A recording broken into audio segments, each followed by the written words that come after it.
So far in this course, we've worked extensively with JPEG images. We introduced RAW files earlier in this course. We know what they are, but we haven't discussed some of the important differences between working with JPEG and RAW files. To begin, it's important to note that working with RAW files or JPEG images in Lightroom is almost identical. The flow of the program remains the same, and everything we've done up to this point, including image adjustments, would all work the same way. That being said, RAW files do offer some additional benefits over JPEG files. The first major difference between a RAW file and JPEG is the additional options we have available for white balance adjustments. To explore this example further, let's go ahead and open a RAW file in our Develop module. Open this image here, myraw.nef. Now, in case you're wondering, NEF is the RAW file format generated by a Nikon D5100 camera. So with the image selected, expand the Basic Adjustments panel over here. You'll notice that the white balance menu, if you click on this menu here, it has a lot more options than we're used to. We've been working with JPEG images and the only options we had were Auto, As Shot, and Custom. Well, now we have a full range of other white balance adjustments. We can now set the white balance the same way we could have when we were taking this photograph on our camera. The reason is because of the volume of data stored in a RAW file that is not available in a JPEG file. This preservation of data allows for certain settings to be adjusted even after the image has been taken. Let's go ahead and flip through some of these adjustments just so you can see the difference.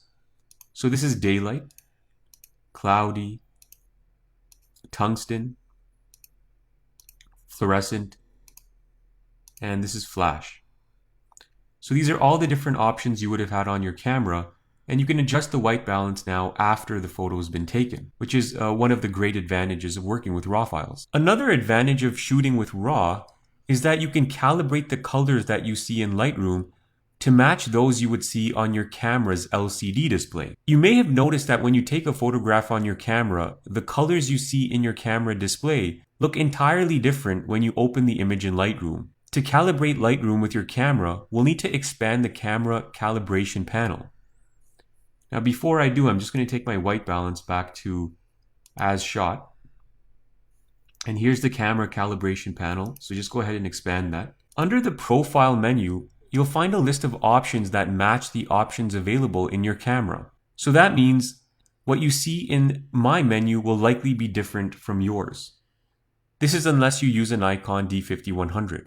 One other point worth mentioning is if this was a JPEG image, we would only see the option Embedded under the Profile menu. So here's an example. This is a JPEG image. Now first, let's look at the white balance. We only have three options: As Shot, Auto, and Custom. That was the first difference. Now under Calibration, the only profile we have available is the one embedded already in this image. We can't change it as we can with a RAW file. Now, if you aren't shooting using any special color profiles, you can just go ahead and select the camera standard profile. And this will match the color profile most cameras use by default. In addition to selecting an accurate camera profile, you can also do several basic color adjustments using these sliders below.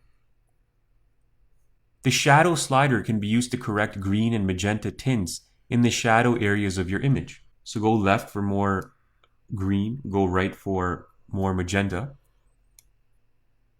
The remaining hue saturation sliders will target red, green, and blue, depending on which shades you choose to adjust. So you can see we can make dramatic color shifts in each one of these color channels. Keep in mind that these settings here are available for JPEG images as well as RAW files, but the profile, so say for example we wanted to change it from camera standard to camera landscape, you can see how the colors are displayed completely differently with each different profile. So just go ahead and select the profile that you have configured on your camera. And that's how you calibrate colors between your monitor and the LCD display on the back of your camera.